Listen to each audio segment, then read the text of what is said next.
কিন্তু উনার দলের লোকজন এখানে বসে আছে, তারা আমাকে ফজা পাগলা বলে কথা বলে। উনি একদিন এটা বলে।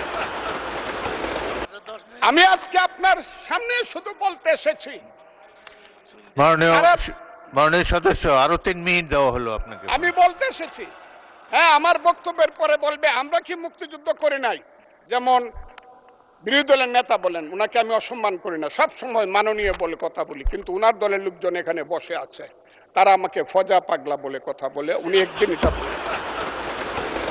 তারা নাকি সভ্য, তারা নাকি ইসলাম।